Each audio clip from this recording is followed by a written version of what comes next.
we're going to do some more reading and thinking about our book. Which pet is best? Because when we read our books over and over again, it helps us to know more about the book. We start noticing things, and we grow our thinking about the book. We get bigger and bigger thinking. Now, we read through some of this book yesterday, so let's read just a little bit of it today. We're not going to read the whole thing, but we're going to read part of it, okay? And you can join in reading with me, okay? So if you want to turn yourself just a little bit so that you're facing the book while we're reading it, that'll probably be a little bit more helpful.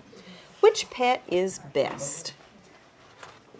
And we remember on this page they tell us about the pet that they think is the best. And then on this page the kid tells us that they don't think this is the best pet. Okay? You want to read with me?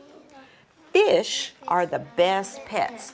They are fun to watch and they are very quiet.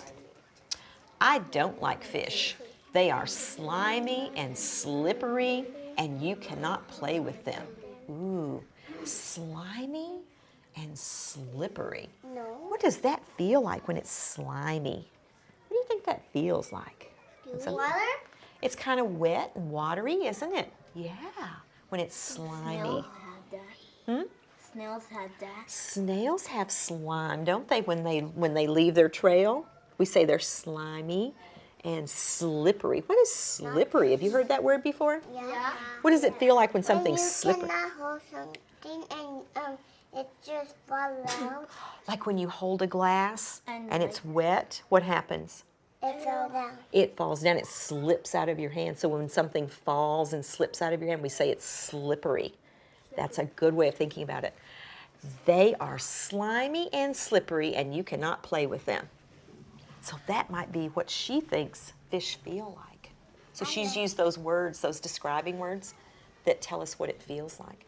Let's go on, let's see if we notice some other words where someone tells what something is like, where they describe it. So let's go back here to this page with the dog. Now we talked about how in the book our author's giving us some words that describe the animals. They're slimy and slippery for the fish. And then here on the cat page,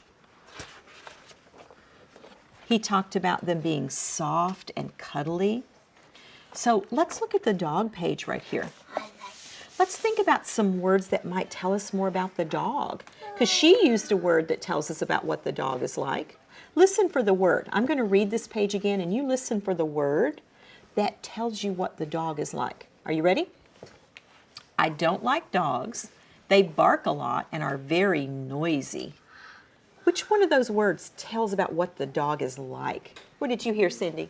They're very noisy. Noisy. That describes the dog, doesn't it? Can you hear what that dog would sound like if he was noisy? Yeah. Yeah, you'd hear that barking sound.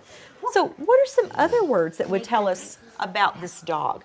They bark so loud that hurts our ears, and they scratch us because they bark a lot and they need food. So David O just actually used another word that helps us to know about what the dog is like. He said they are loud. They bark, they're noisy. Loud is another way of describing those dogs. And they scratch. So let's think, what would that dog feel like if you were petting him? What would he feel like in his fur? Samantha, what would he feel like? Soft. You think soft, his fur would feel soft? Mm-hmm. Cuddly might be another word we could use for this dog as well. Yeah. Now, does this look like it's a big dog or a small dog? Small. Small dog. So we could say he's a small dog. You know another word for small that we could use? Little. He's a little dog. Because Yeah. And do you know the word tiny? We could say the dog is tiny. We could say that as well. So one of the things that we do as we're writing and we're trying to tell about how something looks or how it sounds or how it feels, we use describing words like soft and small and noisy and cuddly. All of those are words that help us to know what something, tells us what something is like.